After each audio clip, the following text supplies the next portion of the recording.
Now, welcome along. So, well, I'm sure lots of you are planning to run the Irish Life Dublin Marathon this Sunday. Maybe some of you are running it right now. Hope you're doing okay. So this is the 44th staging of the marathon, which has gone from strength to strength, really. We are up to 22,500 participants on Sunday.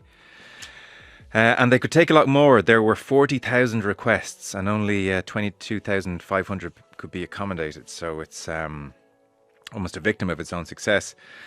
Spoiler alert, if you're going to spend the time counting how many streets you're running along, 57 streets. So Leeson Street is where we'll start. We'll go by Stephen's Green, through the city centre, along the quays, and then I guess it's the Phoenix Park section, up the Phoenix Park, back down the Phoenix Park, then back over the Liffey, big loop at the south side, out to UCD, and then back into Stephen's Green and near the Pepper Canisters where it's going to finish up. So there'll be the elite component, a strong Kenyan contingent coming over, the favourites. There'll be a charitable component, obviously. I think €9 million is going to be raised this year is the estimate.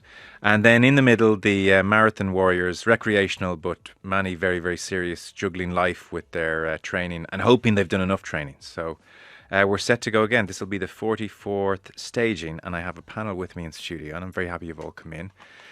We have somebody who has run in all 43 and counting. Martin Kelly, you're one of the OGs. You're very welcome to studio. Hello to you. Thank you very much, Joe. And you are planning to run on Sunday? I am planning at this stage to run, yeah. Man, Martin was a 17-year-old whippersnapper when he started running in 1980. Had to get a signed slip from your mum to let you in. That's correct, yeah. Yes, so good for you. And then Olwyn Dunne ran her first marathon in 2008. Yeah. And you'll be going as a pacer, which we'll talk about actually. So really you'll be helping lots of people through it. Yeah. Yeah.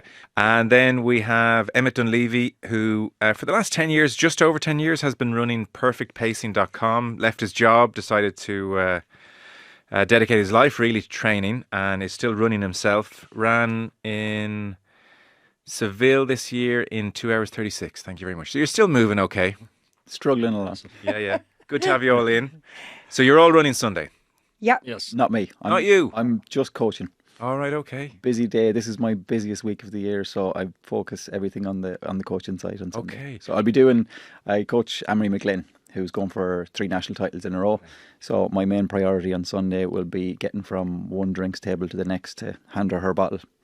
And just helps a little bit, takes a little bit of the stress out of trying to get the fluids on board. So that'll be my task for the day. Okay. Because you coach recreational runners as well, because I looked at your website and there's a 4-month plan to get marathon ready. That's the big header at the moment. There's a big group of those guys on the no stone unturned plan, and they're all ready for Sunday as well. So we had our last call with the group last night, went through the course, the weather and everything. So they'll be hopefully good to go on Sunday morning as well. Great, okay.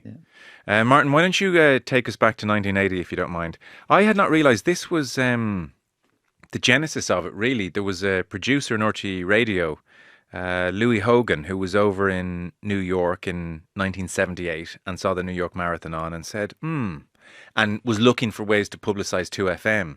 And so RTE got into correspondence with Dublin City Manager and wheels were put in motion, and then 1980 was the first marathon. We have a short clip here. I'm possibly misidentifying him. Just by the voice, it sounds like a young Angus McAnally, but this is him, we think, or somebody on the starter line in 1980. Just have a little listen. Good morning, everybody, and welcome to this great Dublin City Marathon. This is a sight to be seen. It's a magnificent sight here in Stephen's Green, where we've got over 2,000 boys and girls. I give them the title of boys and girls this morning, ready to go, ready to run the 26 miles. I wish you all every success. Boys and girls. Boys and girls, yeah. I feel like Bosco's going to pop up. Certainly more boys than girls, and I suppose that's one of the things, when you look at the reeling in the years footage, obviously there was a lot more males than females, back in those I was reading those days. Of the 2,100 entrants, there were 40 women. Okay, so hence the reason. Yeah, they're obviously, not too many of them appear. Yeah, it's kind of hard to believe that it is all of 40, 45, 46 years ago, and there was no such thing as wave starts. Literally, if it took you 2 or 3 minutes to get over the start line, so be it. And the gun went on St. Stephen's Green, and off we went. And do you remember being like much publicised in advance? Like, were there people, were the crowds watching, or were you kind of the only lunatics in the asylum? It was a bit of both. There were quite a few American groups used to come over and support it, like Joints in Motion and things like that. And probably those groups sort of kept it going, and the support that they had along the route. So, yeah, I think in the early days, a lot of the support was kind of local as you went through different different areas, and I was lucky insofar as I grew up just up off Glasnevin Avenue and or Ballymun Avenue as it was at the time, and it came down Ballymun Avenue. So from a local support, I kind of got a bit of local support, but when you were out training, I think a lot of people thought you were crazy if you put on a pair of shorts and a t-shirt back in those days. And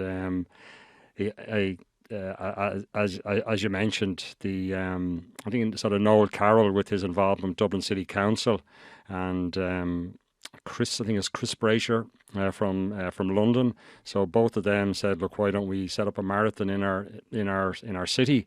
And no, Dublin. The first Dublin was October 1980, followed by, which kind of surprises a lot of people, that the London Marathon took place 6 months after Dublin, so March, April 1981. You know that point where you said if you were out jogging, people thought you were a bit crazy? Because I was reading Mary Nolan Hickey. There's a cup now in her honour. She's 73 years of age. People will see or have seen interviews with Mary down the years. She's 73, and a bit like yourself, she's running every marathon. Including when she was 6 months pregnant in 1988. So she has not missed one, and she has a cup now named in her honour.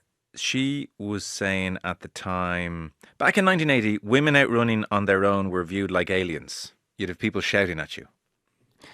Have you ever seen Anchorman where Ron Burgundy is on the phone? Yes. Yeah. I think it's a soft J. It's called yogging. Apparently you just run. Well, somebody told a good story there recently. I think it was Katrina McKiernan, back in the day, and there was two people in a local shop or around where she lives, and one guy said to the other, he said, "I've seen the young Katrina McKiernan out running." And again, this was back in the 80s, and one said to the other, he said, "And I wouldn't mind, she's from a good family." So I think that encapsulates sort of people's attitude to people out running back in those days. Because I was reading as well, the original winner who's won 3, Dick Cooper. Yeah. I think he had to get signed permission to run to work every day because they thought he'll be tired. I mean, to get special permission, he was saying. Okay, yeah. To run to work. Yes. You're all viewed as a bunch of weirdos in 90. It just seems very strange from this vantage point, obviously. But just people were not out running the streets in 1980. No, back in those days, a lot of people, if you were sort of into fitness and that, it was kind of as part of a team, maybe your local GAA club or your local soccer club. So like golf was my other sport, and it weekend team sports really weren't available to me. So I just said, well, I'd like to do something just to keep fit. Yeah. And I managed to start. I'd left school in 1980, and this seemed like a nice focus because obviously the October bank holiday gave you. There wasn't an awful lot else on that October bank holiday, and again from memory, the bank holiday had only started maybe a few years before that. So I just thought, this is a nice time of the year, and here we are. Olwyn, when did your relationship with running start? It actually started in 2008. I came to running later in life, like a lot of people. At the time, I thought I was old, but now I think that was quite young to start. Is it a dreadful question for me to ask what age you were? No, you're okay. I was 42 at the time. And no great history of it? None. I was always relatively active, but I had been kind of dipping in the 40-foot for a few years. Started then with a triathlon. Kind of back then was when events were becoming a lot more open to beginners, say. Up to then, you kind of really would have had to have put the training in, etc. So I did everything wrong the first year. I signed up for the marathon. Back then, you could sign up late because it didn't sell out. So did a triathlon, kind of really enjoyed the run and did the 10 miler. The Dublin Marathon race series is a great race series in the run up to it. And I loved it. I can still remember that 10 miler finishing. I was thinking, we're all running the same direction. It was so much fun. I loved it. And signed up for Dublin Marathon. Ran it, was incredibly lucky to break 4 hours because I did everything wrong on the day. I went out way too fast, just did it all wrong. But it kind of was a good lesson. Everybody makes mistakes along the way. And it's kind of something I'd always say to people. There's many ways to get to the finish line. And it mightn't be ideal, but that's your goal on the day. Number one is make it to the finish line. And had you been yogging in your 20s, 30s? No yogging at all. Nothing, I right. would say probably in and out of gyms. I've 3 wonderful sons, all grown up now. And at the time... Busy. The yogging seemed cheaper than therapy, so that's why I went for it. And then my husband, who will also run as a pacer, Joe, he started 3 years after me because he figured out it was actually easier to run the marathon than to try and spectate with 3 young kids and make your way around and catch me en route. So my first one was 2008, and then I'll be running this coming Sunday as a pacer. Yeah. And the first time I paced was 2012. And I just love it. I'm so lucky to be able to do it. So back then, again, not quite as bad as, say, Martin, when you started, but there were not many female pacers. I reckon that's why I got the gig. I don't know. They took a chance on me and it worked out. And now we have a few, but still, you'll generally find with the pacers, say, if I'm able to pace, I could possibly medal depending on my age or what I'm doing. So the female, you have to obviously be very comfortable at the time you're pacing. You can't be thinking, gosh, I won't make it. I often crack a joke along the way and say, do you think we'll get in on time? And that's appreciated. But it was great. I've never looked back since. Love it, love it. For the uninitiated, pacer is kind of what the name suggests, but I've never run a marathon, by the way. So shame. We can change that. I know. I know a man who could help you out over here with. I can't get in. I can't get in. 4 days, Joe. The pacers. I didn't realize it was kind of this official. So in effect, you will have pacers from the 3 hour mark, and then 10-minute intervals all the way through to 5 hours. And so you will be there, Olwyn, with a balloon attached to you, and it must be helium, obviously, because it's up in the air. Yeah. And it'll have the time written on your balloon. Yeah. And if I want, what are you going to on Sunday? 4 hours? 4 hours Okay. again. So if I'm a 4 hour marathon runner and I see Olwyn with the big balloon and I know what wave you're going off in, I stand near you and I follow that balloon around, and you'll get me around in about 4 hours. So that's how it works, it's a great service for people. Yeah. So the pacers became popular throughout major events. It's a great help to people who don't, particularly your first marathon. It also does help with crowd control. It gives people an idea where to line up at the start, which is very important. So that we have our big balloons. We're very easy to spot, as you said, every 10 minutes throughout the waves. And so we're pacing 4 hours. My husband, Joe, paces with me. And then the third guy with us is Don. There's a great guy called Anto Lee, who is the race director of Dundee 50K. He organises the pacers. So he has any number of people lining up ready to go. And he would be well versed in who's well able to pace, say. Okay. And tuck in with us. We'll take care of it all. We sing songs, tell jokes along the way. Right. Yeah. It's a social kind of a bit of a hub. Yeah. So it can be difficult if you're running in a pace group because it can be very busy. So it doesn't suit everybody. But for a lot of people, it's nice just to tuck in. You don't have to keep looking at your watch. Because, like I said, in my first marathon, I went out way too fast. And then by 16, and was thinking, gosh, I'm so amazingly fit. How did this happen? And then gradually it dawned on me that I wasn't, So if you're with the pacing group, if you've done your training, and say, for example, Emmett, he will have his team of athletes. He'll know pretty much what time they should be running. If you've done your training and you run with the pacing group and you're happy, you'll get there. And it's just a much comfier way of doing it. Yeah.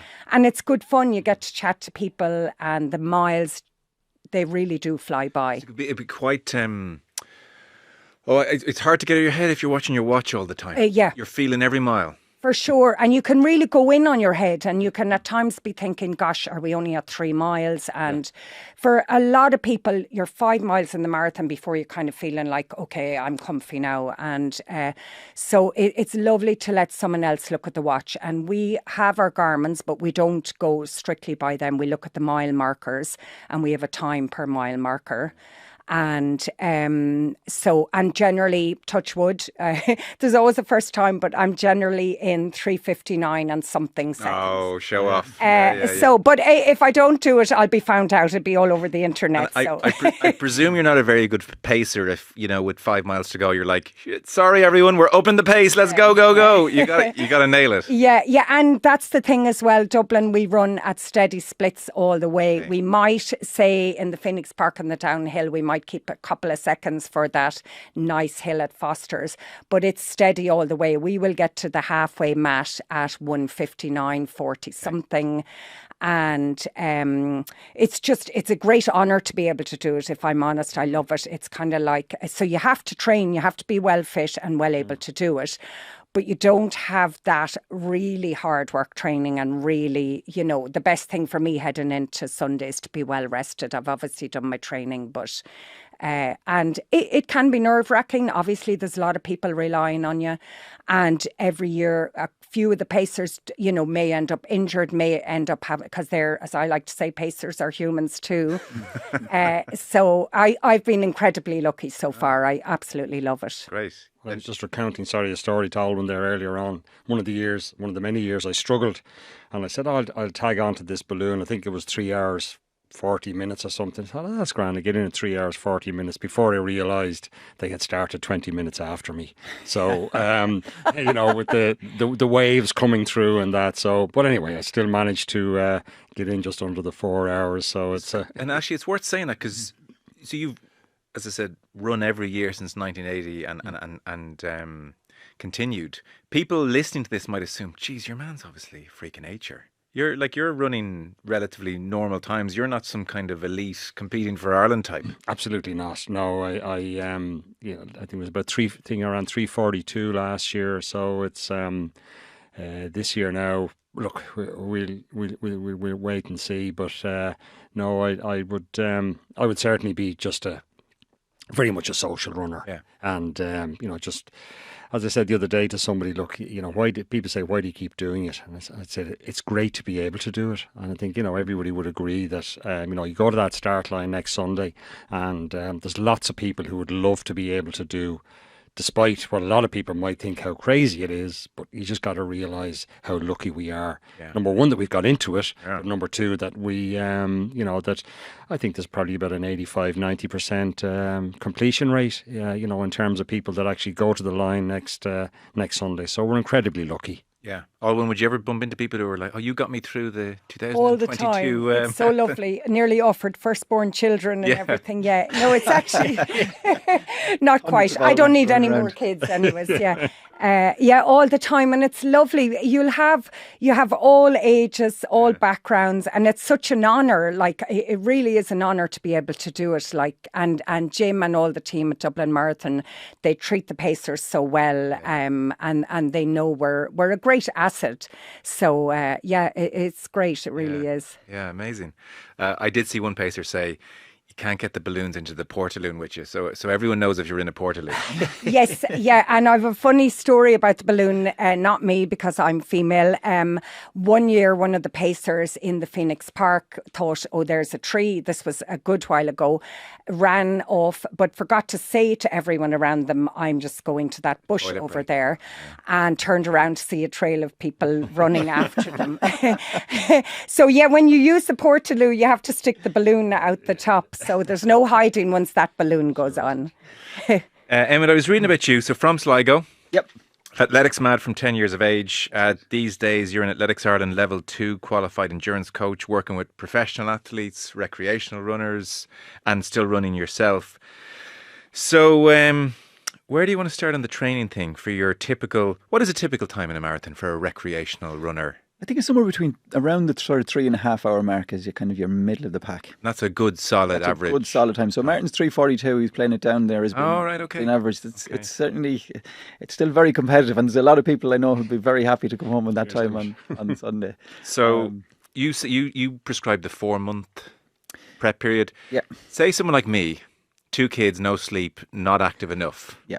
How quickly could I cram this thing if I needed to? I have a lot of Joe Malloys on the lining up on Sunday. I mean, in terms of our marathon program, that's sort of the typical nature of people who look to for a little bit of guidance, because I suppose when you're working with elites, you're really trying to fine tune things in terms of heart rates and lactates and really be specific with what they're doing.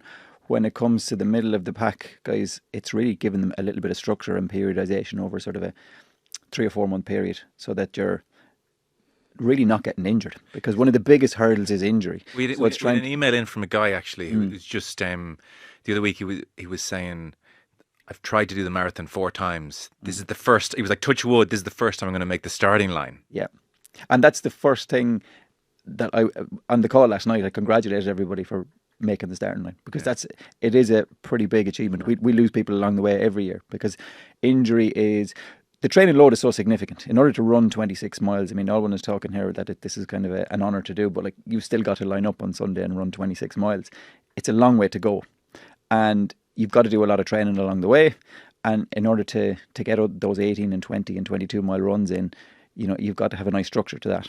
And doing it in such a manner that allows you to build the training load gradually and not get injured is probably the key for an awful lot of people who are running on Sunday. So I would say, for anyone who's lining up, you've got through the first part, you've got to the starting line, and now it's a case of race execution and get yourself to the finish line as well. And with that kind of mileage that people have to build up to, what's the most common injury which would put someone out? It's generally lower limbs, so calf, Achilles and feet related. Yeah. Stress fractures, torn calves and Achilles problems. So I presume for some people that's just unavoidable. Their body just isn't built to handle the load, or is it generally, in your experience, very avoidable? You can do a lot to help yourself. So strength and conditioning twice a week would be part of our program, and I think even though it's difficult to fit the training in, it's also very difficult to get any sort of strength and conditioning on top of that. But that, in terms of injury prevention, is your number one safety net. So weights, resistance. Yeah. So Colin Griffin helps us on that front, and it's in the gym lifting. Counterintuitive to what a lot of people think. People think light weights and a lot of reps for people who are doing distance running, but that's only building endurance. So when we get athletes into the gym, and even this goes for our elite guys as well, they will lift heavy weight and a small number of reps. So it's about making yourself robust and making yourself powerful, because a lot of the endurance comes from your training on a day-to-day basis. So in terms of injury prevention, it's kind of flipping that stimulus a little bit. Because people would associate that with putting on mass and weight. Okay, but generally speaking, because you're running so many miles, you don't have that calorie consumption to be able to bulk up, and you won't see too many people carrying too much weight on Sunday. No, it's true. It's true. It's a healthy room. Yeah. Are you in the gym doing heavy weights? I do. Really? It's good generally for and as the older you get, all the studies show that weight bearing exercise is good. And I do yoga as well every week, because I'm very lucky. I am in the middle of a run streak. I started running during COVID, and I run every day. So if I get to November 1st, it will be 5 years of minimum of 5K every day. So but I would not be doing that if I wasn't doing yoga and gym work as well. That's impressive. Yeah.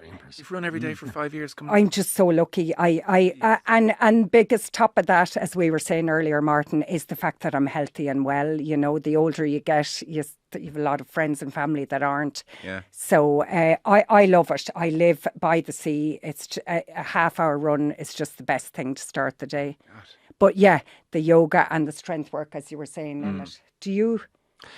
No, unfortunately, I think the heaviest... How have you managed to do 44 of these things? What's going on here? The heaviest weight I think I'll lift is about a 5 iron. So, every sort of winter I say, I think I might do a bit of, a bit of strength and conditioning, which I do really need to do. And...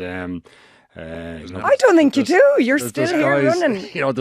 There's fellas hitting the ball 30, 40 yards further than me. So I think it's about time that I genuinely, I've never been a lover of gyms, but I haven't made a conscious decision not to do it. It's not something that I'm crazy about. But do you get injuries? Touch wood, I've been very lucky over the years. So, Emmett, We're going to replace the S&C with golf on next year's programme. Yes, yeah. And I'm going to have a few people who'll be delighted to hear that. I used to play a bit of indoor soccer and got a few calf injuries from that, but I think that was more the twisting and turning, stopping and starting, whereas at least with the running, you're always going in the same direction. You must just have good, biomechanics, Emmett. Some people are just blessed, yeah. Some people are naturally very robust, Yeah. and others, you need to are a little bit more delicate and have to be treated as such. But Jerry Kiernan used to coach me for most of my senior career, and Jerry never went to a gym in his life. But a bit like you, naturally very robust, could handle a lot of mileage. He would have ran 110, 120 mile a week at his heyday. Yeah. Never got injured. And it is, I suppose, it's a natural talent of a lot of the elite athletes, is that they're able to handle big volumes of training on a week-to-week basis and they don't break down.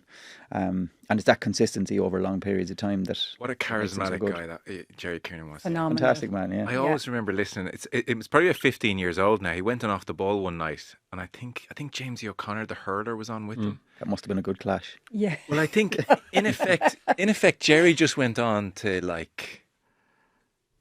call out GA players aren't fit. Oh, yeah. Exactly. You all like think you're said, Emmett. spare me. Yeah. You want to see fitness? Come and train with an athlete. Yeah. And James, he was like, we are fit. Nah, you're not fit. It was that kind of a conversation. Yeah. It was. He was very. I suppose said it like it he was. said it like it was. Yeah. He was very much a big fan of athletes who trained hard.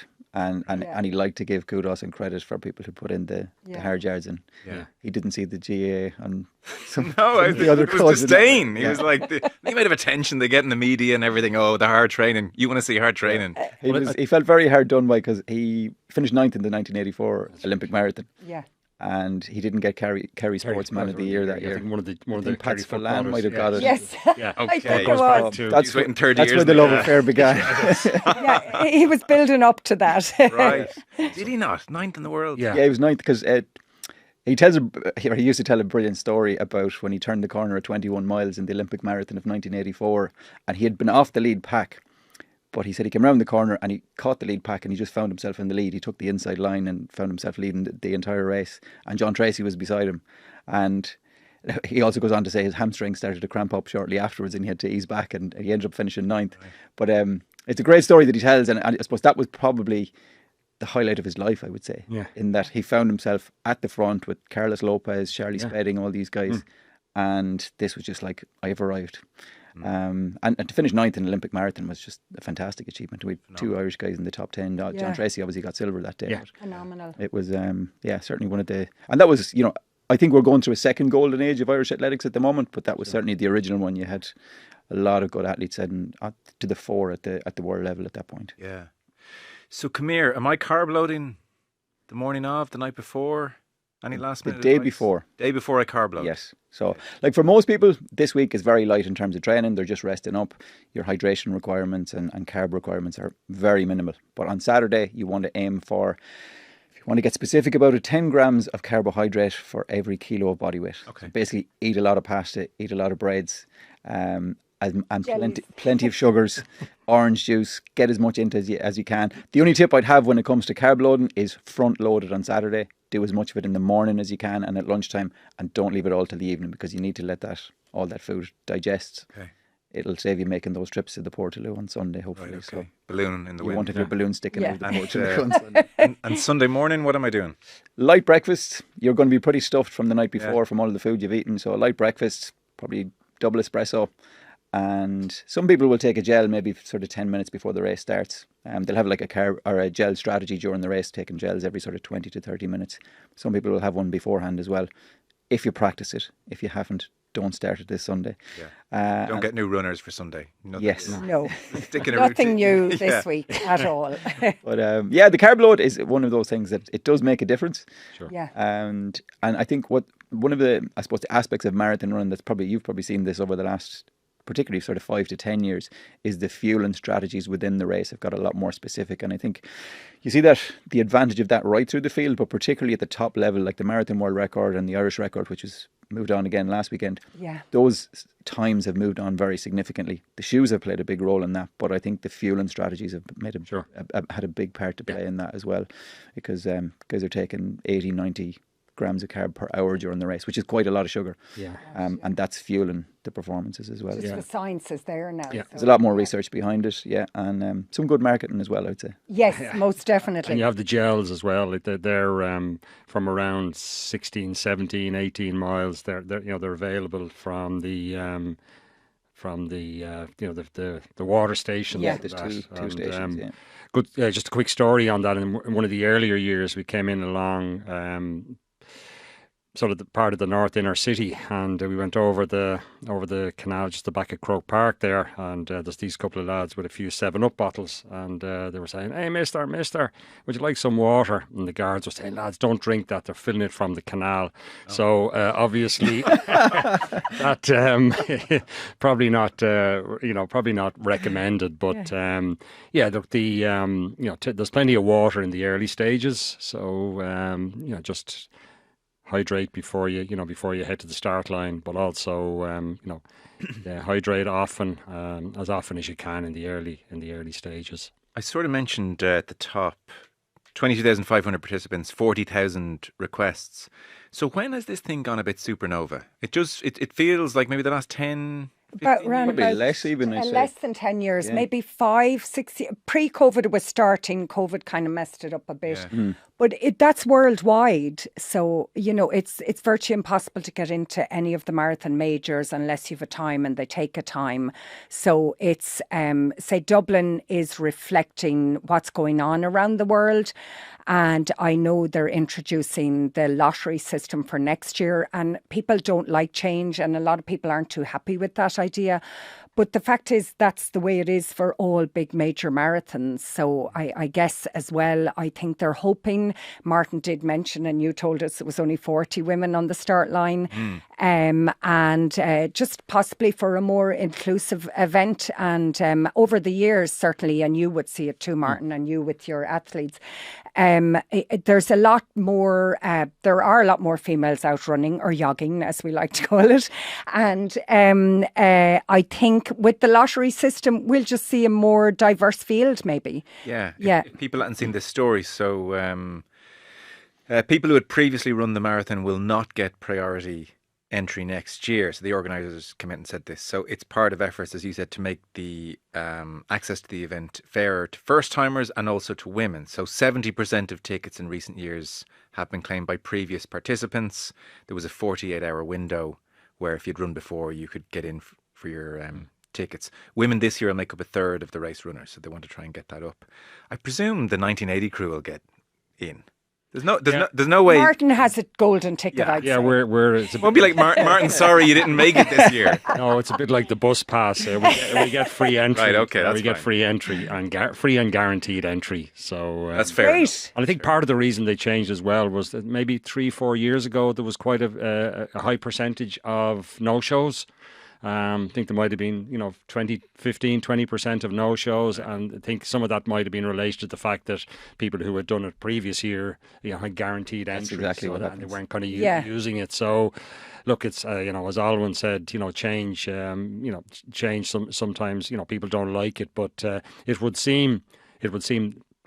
Tying in with what other marathons, what other organisers, do, it seems to be the fairest way. Emmett, what's your sense of, say, the last post-COVID, if it is post-COVID, or whenever you think it's happened, just this kind of explosion really in popularity? It's just a big thing now to do for lots of people. It is.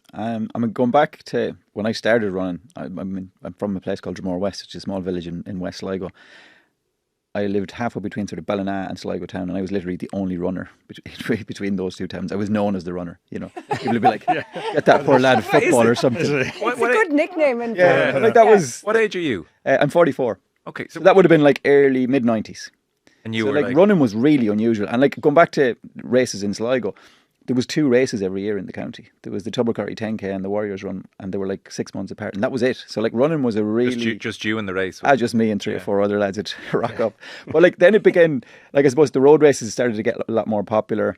It's definitely a worldwide phenomenon as well. But I think the last probably, I would say 5 to 6 years, like even around Dublin, like social run groups, you go to the Phoenix Park on a Saturday or Sunday morning, there's social run groups there with like maybe 150, 200 people in there.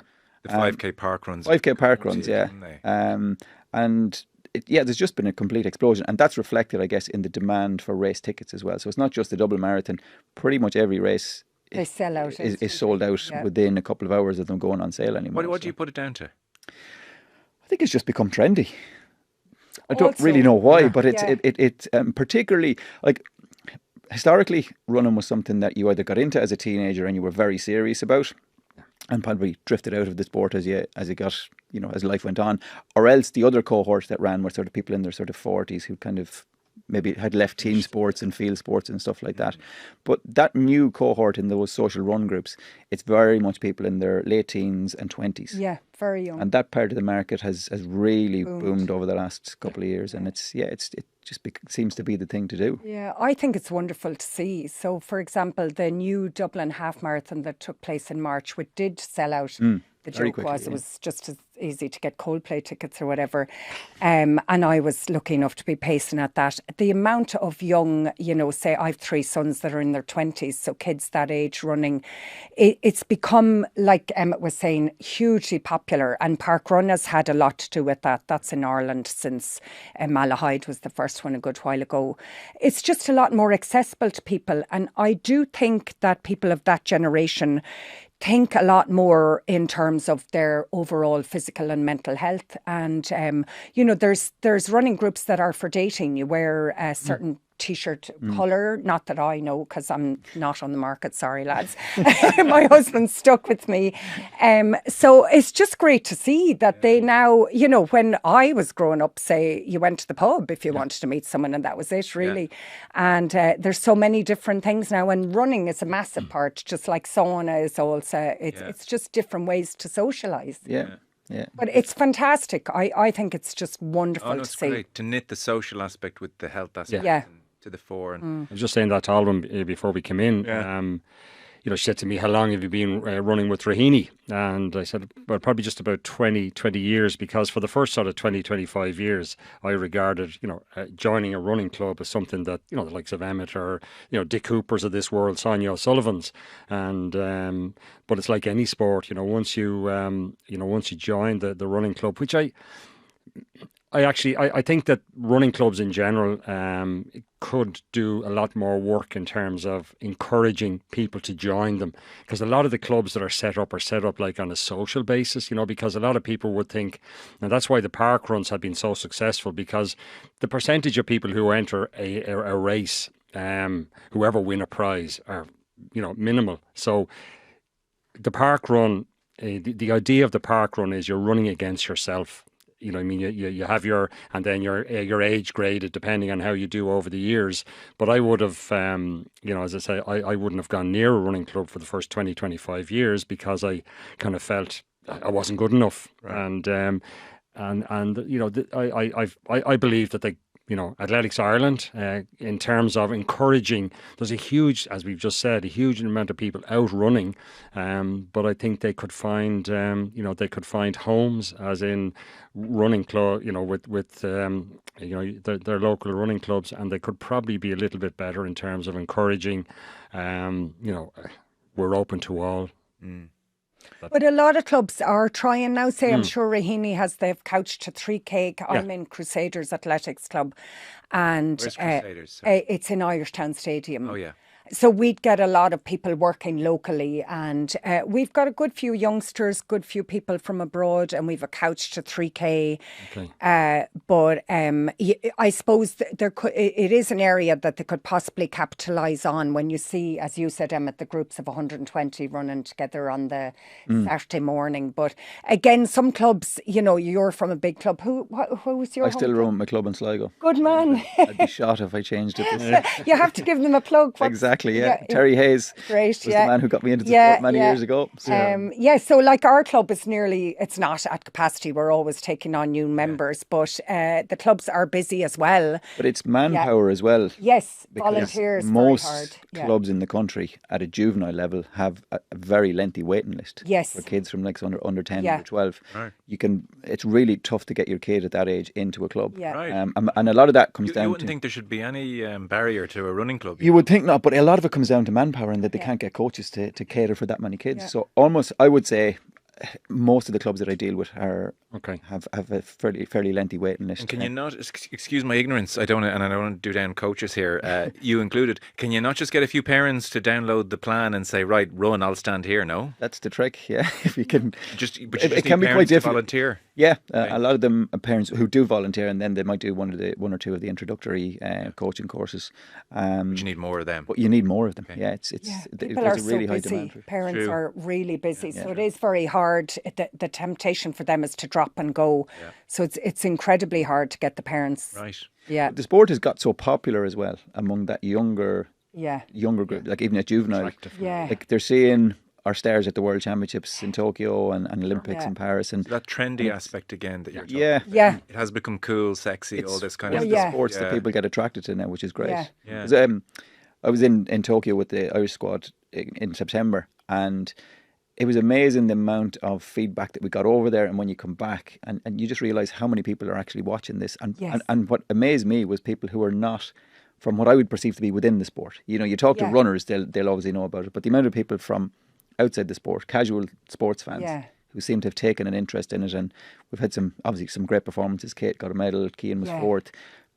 That sort of stuff it's snowballing. And it's great to see so much more talent coming through. It's quite an attractive television watch for people, as in you're not sitting there for 90 minutes watching a football match. Like you're watching a 400-metre race or an 800-metre race. It's relatively digestible.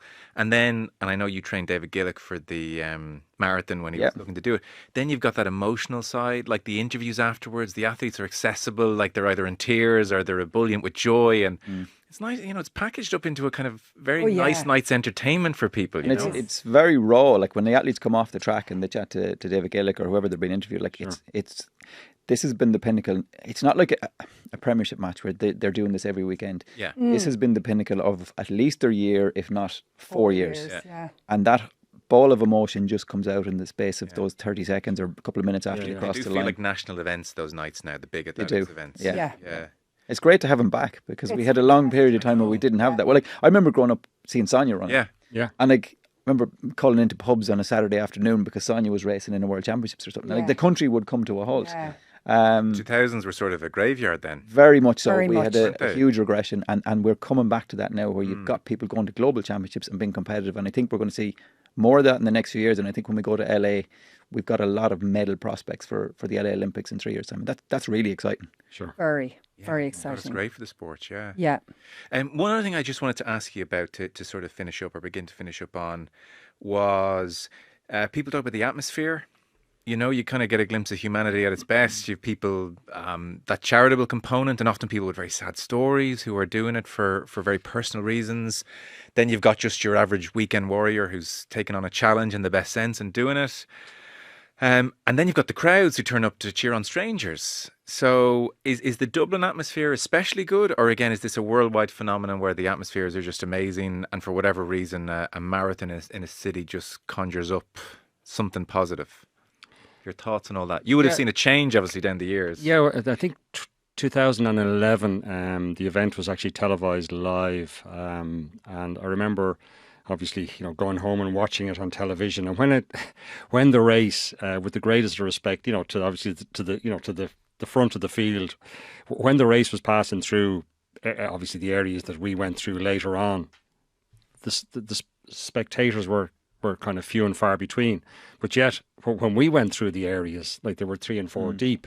So it's kind of, I think it's more that that the person on the sideline can probably identify, while obviously they accept, the leaders, that's wonderful talent and they're flying along, but it's more like they can identify with the hackers, the rest of us down the field, the 3.5, 4, for whatever the time is, and it seems to be that they can nearly identify more with us than but the support, over the years, particularly again since it's gone to the Sunday, and I think a lot more people know, family, friends, work colleagues, that are actually doing it, so they'll go out and they'll shout along the. Does it make a tangible difference, do you find? Phenomenal. It really is. And I would say that, so my first one was 2008, and I'm sure you'd agree, it has got better every year, bigger and bigger crowds. And I've been lucky enough, probably like most people in this room, to have done some of the marathon majors, which are spectacular as well. But Dublin is right up there with them for crowds. Right. Was it 2 years ago the really bad rain was? Like my pacing balloon was like sinking because it was so wet. There were still crowds. Phenomenal. And so you used to have, like Martin says, pockets of quiet. That's practically non-existent now. It's just, and for a lot of people as well will be there for us, for family. Like I've watched my kids grow up on the sidelines, so they still come out in their 20s. My oldest son doesn't live in Ireland anymore, but they'll be at the Marion Shopping Centre still, even though we're pacing or whatever, to see us. So, but people will go out even when they don't have someone running, because that's the part I find so all of curious. humanity and mankind. It's just, if there ever comes a day when I can't run a marathon, I will definitely be on the sidelines, because it's kind of the next best thing. My husband was sidelined 1 year, and he was out spectating. He said it was just so much fun. It depends where you're on the course. When you get to kind of 25 miles, it can be a bit scary. It might put you off running a marathon when some people who say haven't trained with Emmett and don't know what they're doing, it can be a bit like a thriller zombie video towards the end. Yeah. So if you were a kind of sadistic type and you wanted to watch people blow up, that would be the. But that's where I stand. I stand outside the US Embassy in Boston. Yes, at 25 miles. I'll follow parts of the route, and then I'll Yeah. park the bike there and watch everybody coming in. Yeah. Great And buzz. you see the great and the good Yeah. coming through at that if you have a point. sign out, you should have trained with me. An opportunity, bit of a market opportunity for next year. Opportunity Yeah. right there. Wouldn't hurt so much if you trained Yeah. with me. That wouldn't be Yeah. great. Yeah. Or there's- People are usually in the doldrums at that point. By the way, how tough for someone to get to 23, 24 miles and they just can't keep going? Yeah, it's tough. Yeah. Tough. It's nearly, but at that stage, I would tell people, obviously, if you are physically unwell, you should definitely pull out, and you always need to listen to your body. But if you've got to 24 miles, it's your mind that's stopping you going Okay, the get rest on of with the it. way. It might be cramped dehydration, but it's easier to go. But I'm always sensitive to people, because people can go in on themselves and they are genuinely struggling. And there can come a time where you're in the race thinking, well, I'm just not going to finish this. Yeah. And some people don't. And it's not the end of the world if you don't. So health first. But that's why it's great to feed from the crowd, run with the pacers, think of your coach, think of your family, and just one step in front of the other. I could see how you could panic 10, 12 miles, and if you Yeah, don't feel like you go, oh God, Yeah. we still have so much you're to sort go. you're sort of thinking about that climb up from Clonskeagh up to the top of Roebuck, Fosters, and yeah. That Foster's Hill. Foster, That's Heartbreak. a Heartbreak Hill. Yeah, that's 21 miles. Is, it's the Irish version of it. But and even my wife's who's been like Olwyn and Emmett, the family have been huge over the years, and she'd be out around sort of the Marion Shopping Centre, and I never realised it was as far from the Marion Shopping Centre, into where the old Jury's Hotel used to be. You're thinking, this road is never ending. I know, It's about 25 miles. I think 25 miles has probably got the RDS, and thankfully they've changed it, because of the previous years, in the more recent years, you used to go down Shelburne Road, round by the back of the Aviva, into Pearse Street. So you kind of felt you were passing the finish line to come back out, whereas now you get to the RDS, and it's from there in, it's A mile. It's a and nice bit. kind of down. It's a nice little bit of a downhill, wide road, and they have a big TV screen as well. Just outside the US Embassy, so you can kind of see yourself, you say, right, okay, just that little bit of a push that you need. Whether you want to see yourself at that stage. You kind of... Depends on what kind of a day you're having. You get a bit of a sort of a buzz. Yeah. You were saying, by the way, just to mention, it's fascinating that the move to the Sunday has obviously helped because people prefer to run on Sunday than sit around wake all weekend for the bank holiday Monday. Part of that has been the church, the Catholic Church. God, there's no end to the tentacles. They allowed people run by church, so people could, you can't run on a Sunday. People have to go to mass. Yes, that's all calmed down. Yes, was what if they be going there for, what about 10:30? What about 11 o'clock mass? Yeah. And the road will be closed, Road and the people, closures. I would say that that certainly is probably part of. When did that move happen? It's probably about 10 years ago. At all? Okay. Yeah.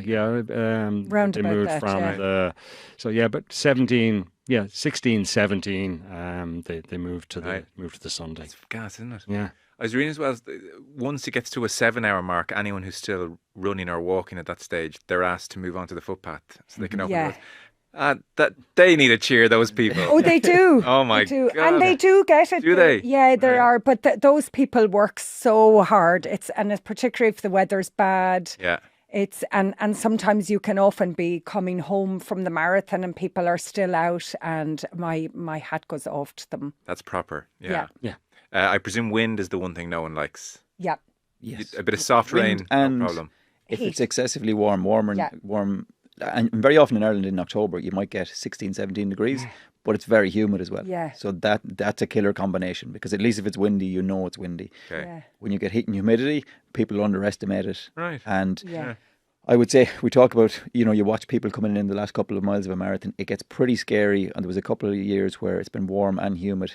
And it's quite scary watching people coming in those last couple of miles because they've really overextended themselves. Right. And those last Wouldn't 1 to even 2 miles are like... Consider that in October, yeah. 2022 was particularly humid. Yeah, it was some... Yeah. It was pretty uncomfortable It was watching some a of the good people few coming blow-ups in. that year, yeah. There's actually been... I can't remember a year where you'd say you wouldn't put a milk bottle out in that. There's been a couple of years where it has turned quite wet during it. Yeah. You get some very heavy showers. But actually, going to the start line and, spending your 4 or 5 hours out on the road, I can't remember any year where you'd say I wouldn't venture out, even training and that. So, which is It's looking pretty good for Sunday. Sunday, yeah. Temperatures are nice and the wind is sort of northwest directions. We were looking at this last night as well. So for people who might be listening to this in advance, the sort of miles 1 to 7, I'll be into the wind. And again from 13 to 15 miles just after you go up the Crumlin Road. They're the two sections to keep an eye out for. Okay. There always seems to be wind on Crumlin Road, even if there isn't. For anyone who's that's an area where my husband's a big tall guy, so I always say everybody line up behind Joe there, and he'll take the wind for you there.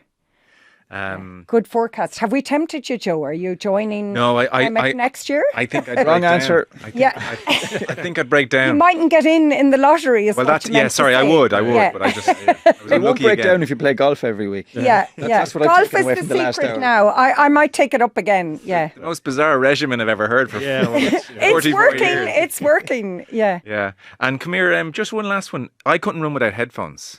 Is that a common thing? Is that you look down at me now? Yeah, and think, generally frowned upon. It's frowned upon. The hardcore runners will frown upon. Performance enhancing almost, is it, to get headphones, music? No, it's safety is the number one thing with headphones because there are ambulances. What one would you listen to? I don't know. If only we knew some good podcasts we could listen to. Yeah. No, I like it is worth mentioning that the organisers strongly suggest no headphones and it's safety related because you can often go in on yourself and trip someone up, but there have been ambulances on the route, etc. And I fully understand, again, a lot of people would be used to training with headphones, but the buzz with the spectators, you can often strike up a conversation around you. It's if you can, I would say don't run with your headphones. I think you're missing a trick in terms of the atmosphere if you run with headphones on the You have a different experience. It's much... How about the starting line in 1980? Were there any headphones? No, Doubt it. Bluetooth certainly didn't wasn't. exist. Get your Walkman going. A wave, A boombox. yeah, a wave start was, something that you did to somebody in the crowd, but no, there was very few.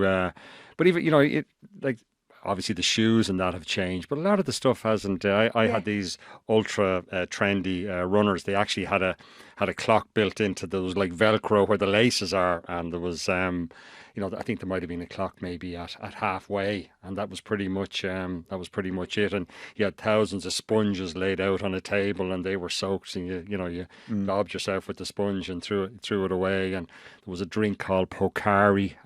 So I think that's still around. Is it still yeah, around? it's in in Tokyo for the World. Japan, Sponsored the World Championship. Yeah. But it was, that was the, and as I say, if it took you 2 or 3 minutes to get through the start line, so be it. We start on St. Stephen's Green and headed off down. It went north side that time, didn't it? Yeah. It went through Raheny and... It did, yeah. It's sort of Phoenix Park, and then came down through, sort of Finglas, sort of Cabra, Finglas, Ballymun, Glasnevin, Santry, Whitehall, Killester, Raheny, and then in along the seafront from Raheny in, and then sort of back in. Actually, in the very first one, we came back into town at 20 miles and around by the dental hospital. If you look to your right, you could actually see it, but you still had to go back out to the Merrion Shopping Centre, turn right out by RTE, Torture. turn right in by RTE, and then straight in through Donnybrook. So, you're looking to your right, and you'd hear, and here we have so and so finishing, and you still had over 6 miles to do. That only happened once. Yeah. And when you're running every day for all these years, would you listen to headphones, or is it your therapy? No, actually, if I'm doing a long run on my own, I might listen to a podcast. If you know of any, let me know. I will, yeah. One or two. Because where I live out on the coast, there's a cycle path and it's quite safe. The biggest thing with headphones, whether you're racing or whatever, is safety. And I know they have the bone conducting ones. Generally, I wouldn't, because it's where I live, again, the sea and all. But there are times when I might have a particularly stressful day, so I might listen to a comedy podcast or something. Okay. So. Okay. Yeah. Very good. That's amazing, by the way. Well done. Yeah. Please God, still got to get there. Yeah. Yeah. Sorry. Yeah, I'm doing my best to jinx you here. No, I'm touching wood. This table is wood, is it? Yeah. Well, thank you so much for that. The very best of luck on Sunday to you too, and Thank you. best of luck to your athletes on Sunday. Yeah. Very much. So we had in studio Emmett Dunleavy, perfectpacing.com if anyone That's the one. next year If wants it to goes bad on Sunday, you know who to contact for Yeah. next year. Yeah. We have Martin Kelly, 1980 to 2025 continued every single marathon. Please God. Yeah, good man, that's amazing. And then Olwyn Dunne, who ran her first marathon in 08 and will be a pacer for the 4-hour crew Yeah. on Sunday. The So fun bus. is that right? Yeah. Yeah. Okay, very good. Thanks so much. Amazing. Thanks, Thank Joe. you. Really enjoyed Thank it. All right, you. guys. Really Thank you. enjoyed that.